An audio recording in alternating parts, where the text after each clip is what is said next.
ನಮಸ್ಕಾರ ಸ್ನೇಹಿತರೆ. ಸಾಮಾನ್ಯವಾಗಿ ಮಳೆ ಗಾಳಿ ವೇಳೆ ಮೊಬೈಲ್ನಲ್ಲಿ ವಿಡಿಯೋ ಸೆರೆ ಹಿಡಿಯುವುದು ಟ್ರೆಂಡ್ ಆಗಿಬಿಟ್ಟಿದೆ. ಸೆರೆ ಹಿಡಿದು ವಾಟ್ಸಪ್, ಫೇಸ್ಬುಕ್, ಟ್ವಿಟರ್ನಲ್ಲಿ ಶೇರ್ ಮಾಡುವುದು ರೂಢಿಯಾಗಿಬಿಟ್ಟಿದೆ. ಇತ್ತೀಚೆಗೆ ಕರ್ನಾಟಕ ರಾಜ್ಯದ ಹಾವೇರಿ ಜಿಲ್ಲೆಯ ಹಾನಗಲ್ ತಾಲೂಕಿನ ಬೊಮ್ಮನಹಳ್ಳಿ ಗ್ರಾಮದ ವ್ಯಕ್ತಿಯೊಬ್ಬ ಹಾಗೆಯೇ ಬಿರುಗಾಳಿ ಅಬ್ಬರವನ್ನು ಮೊಬೈಲ್ನಲ್ಲಿ ವಿಡಿಯೋ ಮಾಡುತ್ತಿದ್ದ ವೇಳೆ ಅಚಾನಕ್ ಆಗಿ ಆತನ ಮೊಬೈಲ್ಗೆ ಸಿಡಿದು ಬಿದ್ದು ತನ್ನ ಪ್ರಾಣವನ್ನೇ ಕಳೆದುಕೊಂಡು ಬಿಟ್ಟಿದ್ದಾನೆ. ಆದರೆ ಈ ದೃಶ್ಯ ಸಂಪೂರ್ಣವಾಗಿ ಸೆರೆ ಹಿಡಿದು ತನ್ನ ಪ್ರಾಣವನ್ನು ಕಳೆದುಕೊಂಡಿದ್ದಾನೆ. ಇಂತಹ ಅಚ್ಚರಿಯ ಘಟನೆಗಳು ನಾವು ದಿನನಿತ್ಯ ಕೇಳುತ್ತಾ ಇದ್ದೇವೆ. ಆದರೆ ಎಲ್ಲರಿಗೂ ಇರುವ ಪ್ರಶ್ನೆಯೇ ಬೇರೆ. ಈ ಸಿಡಿಲು ಹೇಗೆ ಉಂಟಾಗುತ್ತದೆ? ಇದರ ಆಘಾತದಿಂದ ಏನಾಗುತ್ತದೆ? ಸಿಡಿಲಿನಿಂದ ತಪ್ಪಿಸಿಕೊಳ್ಳುವುದು ಹೇಗೆ? ಈ ಎಲ್ಲ ಸಮಗ್ರ ಮಾಹಿತಿಯನ್ನ ಈ ವಿಡಿಯೋದಲ್ಲಿ ನಿಮಗೆ ಕೊಡಕ್ಕೆ ಹೋಗ್ತಾ ಇದ್ದೀನಿ. ಒಂದು ವೇಳೆ ನೀವು ಈ ಚಾನೆಲ್ ಅನ್ನ ಇನ್ನೂ ಸಬ್ಸ್ಕ್ರೈಬ್ ಮಾಡದೇ ಇದ್ರೆ ದಯವಿಟ್ಟು ಸಬ್ಸ್ಕ್ರೈಬ್ ಮಾಡಿ, ಜೊತೆಗೆ ಬೆಲ್ ಐಕನ್ ಕೂಡ ಪ್ರೆಸ್ ಮಾಡಿ. ಸ್ನೇಹಿತರೆ, ಅಮೆರಿಕದಲ್ಲಿ ಒಂದು ರೂಢಿಯ ಮಾತಿದೆ, when thunder roars go indoors ಅಂತ. ಅಂದರೆ ಮಳೆಗಾಲದ ಸಂದರ್ಭದಲ್ಲಿ ಸಿಡಿಲು ಮಿಂಚು ಜೋರಾಗಿದ್ದಾಗ ದೊಡ್ಡವರು ಮಕ್ಕಳಿಗೆ ಒಳಗೆ ಸೇರಿಕೊಳ್ಳಿ ಎಂದು ಕೇಳಿದ್ದುಂಟು. ಇದು ಬರೀ ಅಮೆರಿಕದಲ್ಲೇ ಅಲ್ಲ, ಇಡೀ ವಿಶ್ವಾದ್ಯಂತ ಪಾಲಿಸುವ ಒಂದು ನಿಯಮವಾಗಿದೆ. ಹಾಗೆಯೇ ಸಿಡಿಲಿನಿಂದ ತಪ್ಪಿಸಿಕೊಳ್ಳಲು ಅತ್ಯಂತ ಸುರಕ್ಷಿತ ಪ್ರಥಮ ಪಾಠ ಅಂದರೆ ಮನೆಯ ಒಳಗೆ ಸೇರಿಕೊಳ್ಳುವುದು. ಇತ್ತೀಚೆಗೆ ಟೈಮ್ಸ್ ಆಫ್ ಇಂಡಿಯಾ ವರದಿ ಮಾಡಿದಂತೆ ಪ್ರತಿ ವರ್ಷ ಭಾರತದಲ್ಲಿ ಸರಿಸುಮಾರು 1700ರಿಂದ 1800 ಮಂದಿ ಸಿಡಿಲಿನಿಂದ ಸಾಯುತ್ತಿದ್ದಾರೆ. ಇದು ಯಾವುದೇ ಬಿಸಿಲಿನ ಝಳ, ನೆರೆ, ಚಂಡಮಾರುತ, ಚಳಿಯ ಹೊಡೆತ, ಭೂಕಂಪಗಳಿಂದ ಅಲ್ಲ. ಇದು ಸಿಡಿಲಿನಿಂದ ಸಾಯುವವರ ಸಂಖ್ಯೆ ಈ ಎಲ್ಲ ಪ್ರಕೃತಿ ವಿಕೋಪಗಳಿಂದ ಜಾಸ್ತಿಯಾಗಿದೆ ಅನ್ನೋದು ಒಂದು ಕುತೂಹಲಕಾರಿ ಅಂಶವಾಗಿದೆ. ಅಮೆರಿಕದಂತಹ ಮುಂದುವರೆದ ದೇಶಗಳಲ್ಲಿ ಸಿಡಿಲಿನಿಂದ ಆಗುವ ಸಾವು ನೋವುಗಳು ಇತ್ತೀಚಿನ ದಿನಗಳಲ್ಲಿ ಕಡಿಮೆಯಾಗಿವೆ. ಇದಕ್ಕೆ ಕಾರಣ ನಗರೀಕರಣ ಮತ್ತು ಈ ಕುರಿತು ಮೂಡಿಸಲಾದ ಜಾಗೃತಿಯಾಗಿದೆ. ಮುಂಗಾರಿನ ವೇಳೆಯಲ್ಲಿ ಯಾರು ಮನೆಯಿಂದ ಹೊರಗೆ ಬರುವುದಿಲ್ಲ. ಸಂಪೂರ್ಣ ನಗರೀಕರಣದಿಂದ ಒಂದಲ್ಲ ಒಂದು ಕಡೆ ತಂಗಲು ಸ್ಥಳವಿದ್ದೇ ಇರುತ್ತದೆ. ಇದೇ ಕಾರಣಕ್ಕಾಗಿ ಬೆಂಗಳೂರು, ಮುಂಬೈ ಅಥವಾ ಡೆಲ್ಲಿಯಂತಹ ಮೆಗಾ ಸಿಟಿಗಳಲ್ಲೂ ಸಿಡಿಲಿನಿಂದ ಸಾವು ನೋವು ಕಡಿಮೆ ಆಗುತ್ತದೆ. ಭಾರತದಲ್ಲಿ ಸಿಡಿಲಿನಿಂದ ಸಾಯುವವರ ಸಂಖ್ಯೆ ರೈತರಲ್ಲಿ ಜಾಸ್ತಿ, ಅದು ಹಳ್ಳಿಗಳಲ್ಲಿ ಹಾಗೂ ಕಾಡುಗಳ ಪ್ರದೇಶಗಳಲ್ಲಿ. ಹೊಲಗಳಲ್ಲಿ ಇರುವ ಸಂದರ್ಭದಲ್ಲಿ ಮಳೆ ಜೋರಾಗಿ ಬಂದು ಸಿಡಿಲಿನಿಂದ ಸಾಯುವವರ ಸಂಖ್ಯೆ ಜಾಸ್ತಿ ಆಗುತ್ತದೆ. ಇದಕ್ಕೆ ಮುಖ್ಯ ಕಾರಣ ಆಸುಪಾಸಿನಲ್ಲಿ ಮನೆಗಳು ಇರದೇ ಇರುವುದು. ಒಂದು ವೇಳೆ ಮನೆಗಳು ಇದ್ದರೆ ಈ ಸಾವು ನೋವುಗಳು ತಪ್ಪಿಸಬಹುದೆಂದು ವಿಜ್ಞಾನಿಗಳು ಹೇಳುತ್ತಾರೆ. ಆದ್ದರಿಂದ ಯಾವತ್ತಾದರೂ ಸಿಡಿಲು ಬೀಳುವ ಮುನ್ಸೂಚನೆ ಇದ್ದಾಗ ಮನೆಯನ್ನು ಸೇರಿಕೊಳ್ಳುವುದು ಒಳ್ಳೆಯ ನಡವಳಿಕೆ ಎಂದು ಮಳೆಗಾಲದ ಪೂರ್ವದಲ್ಲೇ ಸಿಡಿಲಿನಿಂದ ಸಾವು ನೋವುಗಳ ಬಗ್ಗೆ ಸಾಕಷ್ಟು ವರದಿಗಳನ್ನು ನಾವು ಕೇಳಿದ್ದೇವೆ. ಹಾಗಾದರೆ ಸಿಡಿಲಿನಿಂದ ಪಾರಾಗುವುದು ಹೇಗೆ? ಯಾವೆಲ್ಲ ಮುನ್ನೆಚ್ಚರಿಕೆಗಳನ್ನು ನಾವು ಕೈಗೊಳ್ಳಬಹುದು ಎನ್ನುವುದನ್ನ ಈಗ ನಿಮಗೆ ಹೇಳಲು ಹೋಗ್ತಾ ಇದ್ದೇನೆ. ಹೆಚ್ಚಾಗಿ ಏಪ್ರಿಲ್, ಮೇ ಹಾಗೂ ಜೂನ್ ತಿಂಗಳಿನ ಹೊತ್ತಿಗೆ ಆಗಸದಲ್ಲಿ ಮುಂಗಾರು ಪೂರ್ವದ ದಟ್ಟ ಕಪ್ಪು ಮೋಡಗಳು ಕವಿಯಲು ಆರಂಭಿಸುತ್ತವೆ. ಇವುಗಳನ್ನ ಕ್ಯುಮುಲೋ ನಿಂಬಸ್ ಎಂದು ಕರೆಯುತ್ತಾರೆ. ಅಂದರೆ ಇವು ಒಂದು ತರಹದ ಮೋಡಗಳಾಗಿವೆ. ಇವುಗಳ ತಳಭೂಮಿಯಿಂದ ಸುಮಾರು 2 ಕಿಲೋಮೀಟರ್ ದೂರದಲ್ಲಿರುತ್ತವೆ. ಇವುಗಳು ಮೇಲ್ತುದಿ ಸುಮಾರು 15 ಕಿಲೋಮೀಟರ್ ಎತ್ತರವಾಗಿರುತ್ತದೆ. ಗಾಳಿ ಬೀಸುವಾಗ ಮೋಡದ ಕಣಗಳು ಪರಸ್ಪರ ಡಿಕ್ಕಿ ಹೊಡೆದು ಎಲೆಕ್ಟ್ರಾನ್ಗಳನ್ನು ಬಿಡುಗಡೆ ಮಾಡುತ್ತವೆ. ಬಿಡುಗಡೆಯಾದ ಎಲೆಕ್ಟ್ರಾನ್ಗಳು ದೊಡ್ಡ ಮೋಡಗಳ ತಳಭಾಗದಲ್ಲಿ ಸಂಗ್ರಹವಾಗುತ್ತದೆ. ಹೀಗೆ ಮುಂದುವರೆದ್ರಿಂದ ಮೋಡಗಳ ತಳಭಾಗದಲ್ಲಿ ಋಣ ವಿದ್ಯುತ್ ಕ್ಷೇತ್ರ ಸಂಚನ ಉಂಟು ಮಾಡುತ್ತದೆ. ಇದೇ ಹೊತ್ತಿಗೆ ಭೂಮಿಯ ಮೇಲ್ಭಾಗದಲ್ಲಿ ಧನ ವಿದ್ಯುತ್ ಕ್ಷೇತ್ರ ಸಂಚಯ ಉಂಟು ಮಾಡುತ್ತದೆ. ಮೋಡದ ಋಣ ವಿದ್ಯುತ್ ಶಕ್ತಿ ಕೊನೆಗೆ ಕುಗ್ಗಿ ಕೆಳಗೆ ಬರುತ್ತದೆ. ಆಗ ಉಂಟಾಗುವ ಈ ಎಲೆಕ್ಟ್ರಾನಿಕ್ ಸಂಚಲನವೇ ಈ ಮಿಂಚಾಗಿದೆ ಅಥವಾ ಸಿಡಿಲಾಗಿದೆ. ಋಣ ಆವೇಶ ದೊಡ್ಡ ಪ್ರಮಾಣದಲ್ಲಿದ್ದಾಗ ದೊಡ್ಡ ದೊಡ್ಡ ಸಿಡಿಲುಗಳು ಉಂಟಾಗುತ್ತವೆ.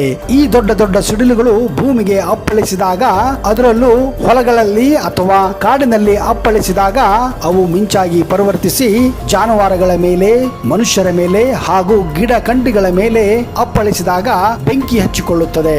ಇದೇ ಕಾರಣ ಜಾನುವಾರುಗಳು, ಮನುಷ್ಯರು ಹಾಗೂ ಗಿಡ ಮರಗಳು ಈ ಮಿಂಚಿಗೆ ಆಹುತಿಯಾಗುತ್ತವೆ. ಈ ಮಿಂಚಿನ ಆಘಾತಕ್ಕೆ ಏನಾಗುತ್ತದೆ ಎನ್ನುವ ದೊಡ್ಡ ಪ್ರಶ್ನೆ ಆಗಿದೆ. ಮಿಂಚು ಹೊಡೆದಾಗ ದೇಹವನ್ನು ಹೊಕ್ಕು ಹಲವಾರು ಭಾಗಗಳಲ್ಲಿ ಪ್ರವೇಶ ಮಾಡಿ ಗಾಯ ಹಾಗೂ ನಿರ್ಗಮಿಸಿದ ಜಾಗದಲ್ಲಿ ನಿರ್ಗಮದ ಗಾಯಗಳು ಉಂಟಾಗುತ್ತವೆ. ಸಾಮಾನ್ಯವಾಗಿ ಮಿಂಚು ಮಾನವನ ದೇಹವನ್ನು ತಲೆಯ ಭಾಗದಿಂದ ಪ್ರವೇಶಿಸುತ್ತದೆ. ಮಿಂಚು ಹರಿದು ಹೋದ ಮಾರ್ಗದಲ್ಲಿ ಜೀವಕೋಶಗಳು ಸುಟ್ಟು ಕಪ್ಪಾಗುತ್ತವೆ. ಬಟ್ಟೆ, ಚರ್ಮ, ಕೂದಲು ಸುಟ್ಟ ಗುರುತುಗಳು ಇರುತ್ತವೆ. ಹೃದಯದ ಬಡಿತ ನಿಂತು ಹೋಗುತ್ತದೆ. ಮೆದುಳಿನ ಕ್ರಿಯೆ ಸ್ಥಗಿತವಾಗುತ್ತದೆ. ಸಿಡಿಲಿನಿಂದ ಸುಟ್ಟು ಹೋಗುವುದು ಕಡಿಮೆ. ವಿದ್ಯುತ್ ಪ್ರವಾಹದಿಂದ ಮೆದುಳಿಗೆ ಆಗುವ ಏಟು ಅಥವಾ ಹೃದಯ ಸ್ತಂಭನದಿಂದ ಸಾಯುವುದೇ ಅಧಿಕವಾಗಿದೆ. ಹಾಗಾದರೆ ಇದಕ್ಕೆ ರಕ್ಷಣೆ ಏನು ಅನ್ನೋದು ಎಲ್ಲರ ಪ್ರಶ್ನೆ. ಹೌದು, ಗುಡುಗು ಮಿಂಚು ಬರಲಿದೆ ಎಂದು ಗೊತ್ತಾದ ತಕ್ಷಣ ನೀವು ಹೊಲದಲ್ಲಿದ್ದರೆ ಹತ್ತಿರದಲ್ಲಿರುವ ಯಾವುದೇ ಕಟ್ಟಡದಲ್ಲಿ ಅಥವಾ ಪಂಪ್ ಹೌಸ್ಗಳಲ್ಲಿ ಆಶ್ರಯ ಪಡೆಯುವುದು ಉತ್ತಮ. ಒಂದು ವೇಳೆ ನೀವು ಬಯಲು ಪ್ರದೇಶದಲ್ಲಿದ್ದರೆ ತಕ್ಷಣವೇ ಅಲ್ಲೇ ಇರುವಂತಹ ತಗ್ಗು ಪ್ರದೇಶಕ್ಕೆ ಹೋಗಿ ಕುಳಿತುಕೊಳ್ಳಿ. ಯಾವತ್ತೂ ಈ ಸಂದರ್ಭದಲ್ಲಿ ನಿಲ್ಲಬಾರದು. ಬಯಲಿನಿದ್ದರೆ ಅಲ್ಲೇ ಮಲಗಿಬಿಡಿ. ಒಂದು ವೇಳೆ ಬಯಲು ಪ್ರದೇಶದಲ್ಲಿ ತೆಗ್ಗುಗಳು ಇಲ್ಲ ಅಂದ್ರೆ ಆ ಬಯಲಿನಲ್ಲೇ ಮಲಗಿಬಿಡಿ. ಆದರೆ ಒಂದು ವಿಚಾರ, ನೆಲದೊಂದಿಗೆ ನಿಮ್ಮ ಇಡೀ ದೇಹ ಸಂಪರ್ಕವಿರಬಾರದು. ಕುಕ್ಕುರು ಗಾಲಿನಲ್ಲಿ ಕುಳಿತುಕೊಳ್ಳಿ ಅಥವಾ ಚಕ್ಕಳ ಮುಕ್ಕಳ ಹಾಕಿಕೊಂಡು ಕುಳಿತುಕೊಳ್ಳಿರಿ. ನಿಮ್ಮ ತಲೆಯನ್ನು ಮೊಳಕಾಲಿನ ನಡುವೆ ಹುದುಗಿಸಿಕೊಳ್ಳಿ. ಯಾಕಂದ್ರೆ ಮಿಂಚು ಅಥವಾ ಸಿಡಿಲು ಮೊದಲು ಬೀಳುವುದೇ ತಲೆಗೆ. ಆದ್ದರಿಂದ ಮೊದಲು ನಿಮ್ಮ ತಲೆಯನ್ನ ನೀವು ರಕ್ಷಿಸಿಕೊಳ್ಳಬೇಕು. ಹೀಗೆ ಮಾಡುವುದರಿಂದ ಮಿಂಚಿನಿಂದ ಮೆದುಳಿಗೂ ಹೃದಯಕ್ಕೂ ಹಾಗೂ ತಲೆಗೆ ಆಗುವ ಹಾನಿಯನ್ನು ತಪ್ಪಿಸಿಕೊಳ್ಳಬಹುದು. ಮಳೆ ಬರುವ ಸಂದರ್ಭದಲ್ಲಿ ಯಾವತ್ತೂ ಮರಗಳ ಕೆಳಗೆ ನಿಲ್ಲಬೇಡಿ. ಅದರಲ್ಲೂ ದೊಡ್ಡ ದೊಡ್ಡ ಮರಗಳ ಕೆಳಗೆ ನೀವು ನಿಂತರೆ ಇದಕ್ಕಿಂತ ದೊಡ್ಡ ಹಾನಿ ಬೇರೊಂದಿಲ್ಲ. ಯಾಕೆಂದರೆ ಸಿಡಿಲು ಮೋಡದಿಂದ ಭೂಮಿಗೆ ಹರಿಯುವ ಮೊದಲು ಹಸಿ ಮರಕ್ಕೆ ಬೀಳುತ್ತದೆ. ಒಂದು ವೇಳೆ ಆ ಮರ ಹಸಿಯಾಗಿದ್ದರೆ ಆ ಮರಕ್ಕೆ ಮೊದಲು ಸಿಡಿಲು ಅಪ್ಪಳಿಸುತ್ತದೆ. ಒಂದು ವೇಳೆ ನೀವು ಅದರ ಕೆಳಗಡೆ ಇದ್ದರೆ ನಿಮಗೂ ಆ ಸಿಡಿಲು ಬಡಿಯುವ ಸಾಧ್ಯತೆ ಜಾಸ್ತಿ ಇರುತ್ತದೆ.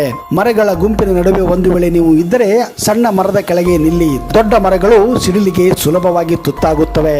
ಎತ್ತರದ ಗುಡ್ಡದ ಮೇಲಿದ್ದರೆ ತೆಗ್ಗಿಗೆ ಹೋಗಿ ಇಳಿಯಿರಿ. ಯಾವುದೇ ಲೋಹದ ವಸ್ತುಗಳನ್ನು, ಉದಾಹರಣೆಗೆ ಕಡಗೋಲು, ಕೊಡಲಿ, ಹಾರೆ ಇವುಗಳಿಂದ ದೂರ ಇರಿ.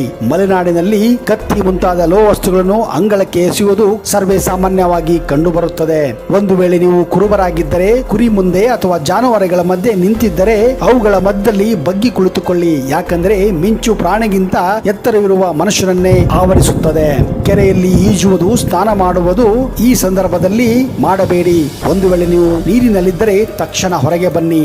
ಒಂದು ವೇಳೆ ನೀವು ಸಿಟಿಗಳಲ್ಲಿ ಇದ್ದರೆ ವಿದ್ಯುತ್ ಕಂಬ, electric tower, mobile tower, transformer ಮುಂತಾದಗಳ ಹತ್ತಿರವೂ ಕೂಡ ಹೋಗಬೇಡಿ. ತಂತಿ ಬೇಲಿ, ಬಟ್ಟೆ ಒಣ ಹಾಕುವ ತಂತಿ, ರೈಲ್ವೆ ಹಳಿ, ಲೋಹದ ಗೇಜ್ ಮತ್ತು ಪೈಪ್ಗಳಿಂದ ದೂರ ಇರಿ. ಕಾರಣ ಇಂತಹ ಲೋಹಗಳು ಮಿಂಚನ್ನು ಅವುಗಳತ್ತ ಸೆಳೆಯುತ್ತವೆ.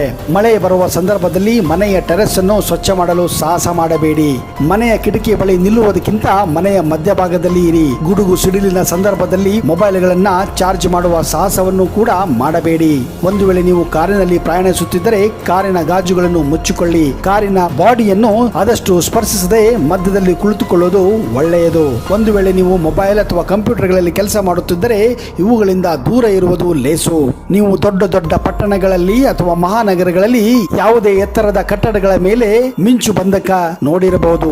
ಇವು ಬೇರೇನಲ್ಲ, ಲೋಹದ ಕಡ್ಡಿಗಳು. ಮಿಂಚು ಭೂಮಿಗಿಳಿಯಲು ಎತ್ತರದ ವಿದ್ಯುತ್ ವಾಹಕ ವಸ್ತುಗಳನ್ನು ಆರಿಸಿಕೊಳ್ಳುತ್ತದೆ ಎಂದು ವೈಜ್ಞಾನಿಕ ಕಾರಣ ಇದರ ಹಿನ್ನೆಲೆಯಾಗಿದೆ. ಇದೇ ಕಾರಣ ದೊಡ್ಡ ದೊಡ್ಡ ಹೈ ರೈಸಿಂಗ್ ಬಿಲ್ಡಿಂಗ್ಸ್ ಮೇಲೆ ಈ ಮಿಂಚು ಬಂಧಕ ಲೋಹವನ್ನು ನೀವು ಕಾಣಬಹುದು. ಇದೇ ಕಾರಣ ದೇವಸ್ಥಾನಗಳ ಮೇಲೂ ಸಹಿತ ಕಳಸಗಳ ಮೇಲೆ ಲೋಹಗಳಿಂದ ಮಾಡಿದ ಕಳಸಗಳನ್ನು ಹಾಕುತ್ತಿದ್ದರು.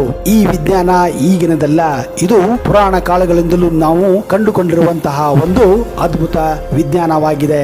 ಸ್ನೇಹಿತರೆ, ಏನೇ ಇರಲಿ, ಹೇಗೆ ಇರಲಿ, ಮಳೆಗಾಲದ ಸಂದರ್ಭದಲ್ಲಿ ಆದಷ್ಟು ಮನೆಗಳ ಒಳಗೆ ಇರಿ, ಸುರಕ್ಷಿತವಾಗಿರಿ ಅನ್ನುವುದೇ ನಮ್ಮ ಉದ್ದೇಶವಾಗಿದೆ. ಒಂದು ವೇಳೆ ನಿಮಗೆ ಈ ವಿಡಿಯೋ ಇಷ್ಟ ಆದರೆ ನಿಮ್ಮ ಸ್ನೇಹಿತರ ಜೊತೆ, ನಿಮ್ಮ ಫ್ಯಾಮಿಲಿ ಜೊತೆ ದಯವಿಟ್ಟು ಹಂಚಿಕೊಳ್ಳಿ. ಅಲ್ಲಿಯವರೆಗೆ ಜೈ ಹಿಂದ್, ಜೈ ಕರ್ನಾಟಕ ಅಂಡ್ ಟೇಕ್ ಕೇರ್.